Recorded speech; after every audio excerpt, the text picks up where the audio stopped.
Hey guys, welcome back to the House of Gouldians. So in today's episode, episode 5, we're going to be looking at how I go about quarantining the birds.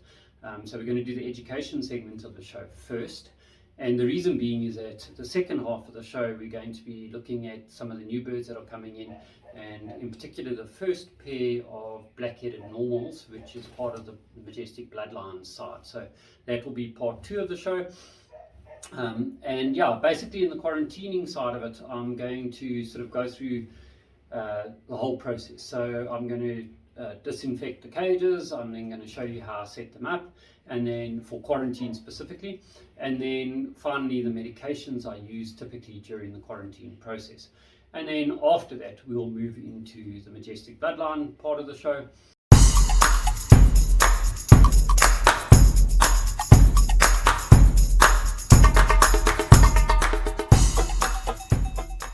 So in terms of the quarantine process, one of the most important things that you need to look at is obviously the cleanliness of the quarantine setup.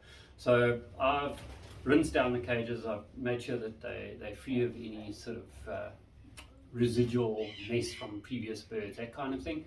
And then the next sort of step, which you're going to see now in sort of time lapse, is just while I disinfect the cages, the perches, drinkers, feeders, literally everything. And I do that specifically typically the day before I go and fetch new birds, or the day of, because it doesn't help if you disinfect everything, but then it sits for a week or two accumulating other sort of bacteria and that kind of thing. So you need to do the disinfection portion just before you get the birds.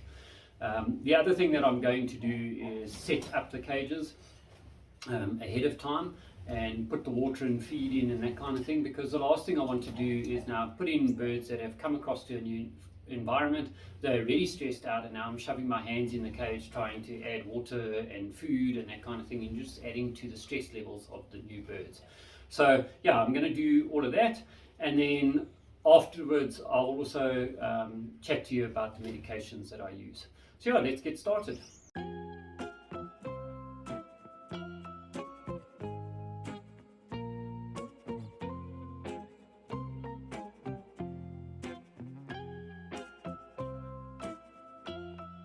Alright, so now that we've disinfected the cages, I've gone ahead and set them up, and I wanted to talk you through how I set up the quarantine cages and what my thinking is behind that.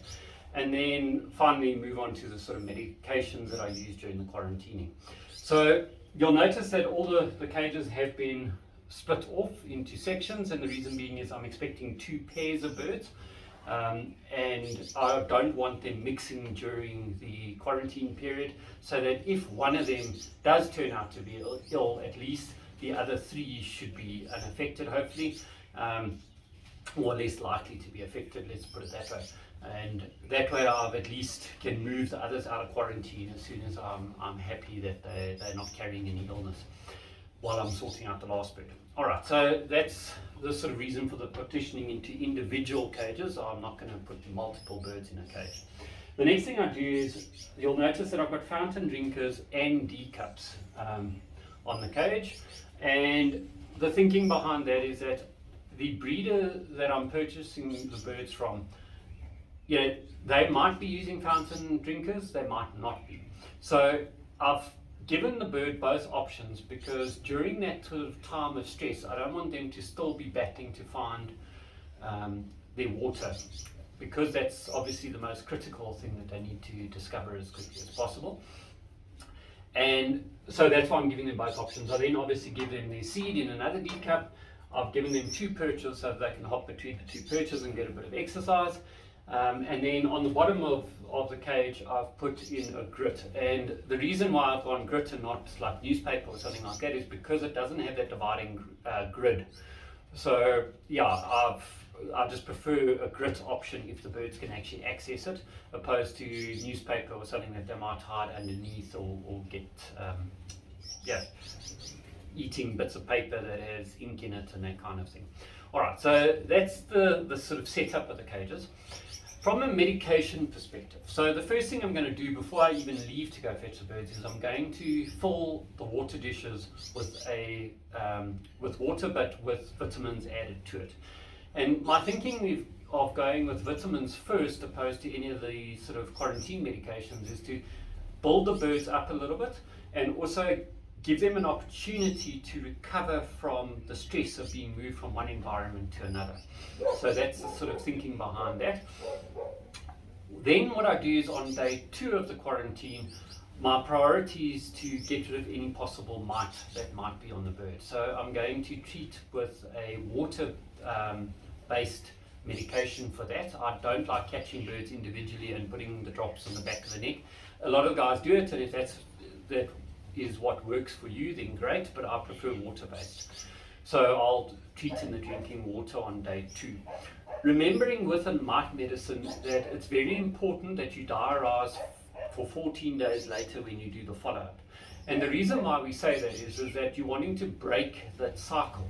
So it doesn't help killing just the mite that's on the bird, but then there's eggs that are laid in the cage and that kind of thing. They hatch out and then reinfest the bird. So 14 days later, you're wanting to ensure that you break that cycle completely by killing off any mites that have just hatched out and reinfested the bird. So that's why we treat twice for mite during the quarantine period and 14 days apart. After the mite medication, I'm then going to allow the birds a day or 2 for just to drink water and plain water, to just clean out the mite medication out their system a little bit and give their bodies a chance to recover from that. I will then move on to the general sort of quarantining medicine. So unless the birds are showing signs of a particular illness that I can treat specifically for, at this point in quarantine we're looking at doing a general preventative type medication. Now, I'm not big on using high-end antibiotics like Doxy or something like that for general prevention. I prefer to keep that for when it's actually needed, but I will use a product called Factor 5. Now, I hate mentioning specific products because obviously different parts of the world might not have access to it. But the reason why I use that one is that it treats multiple different illnesses. So it's effective against, as a canker treatment, mycoplasmosis, coccidiosis, and then it's also got a general dewormer in it, which is effective against roundworm and hairworm.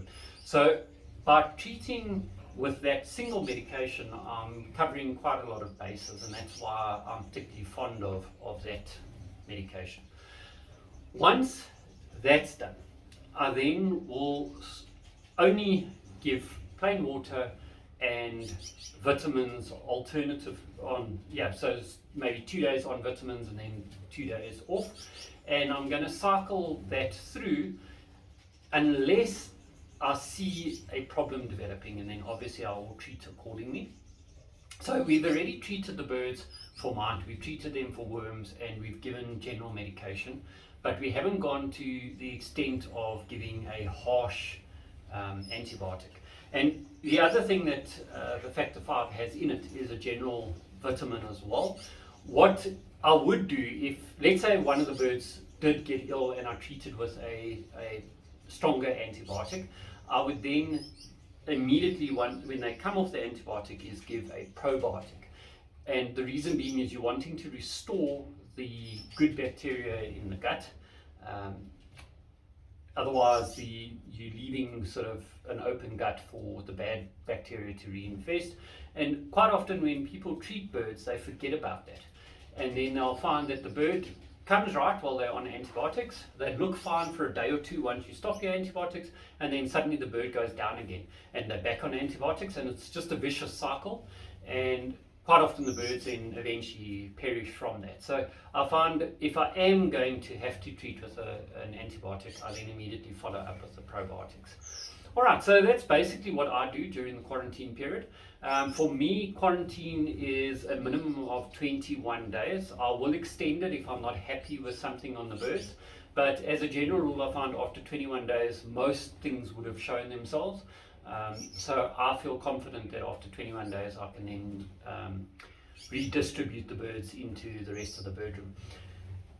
Now, you were probably saying, but why are you quarantining in your bird room itself? Well, unfortunately, I have cats that have access to the rest of the premises, and this is the only cat-free zone, if you like. So I make sure my quarantine cages are on the opposite side to my general cages, and they're more than 1.5 meters away from any cages around them.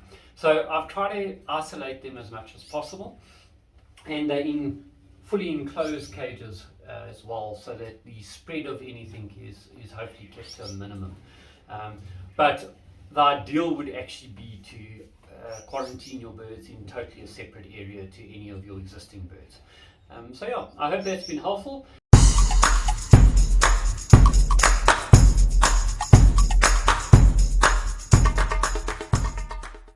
So for the majestic bloodline side of the show today, I thought we would look at the next pair of birds, which is our black-headed purple-breasted normals. Now, we said that the black-headed birds we were going to name after the French monarchs.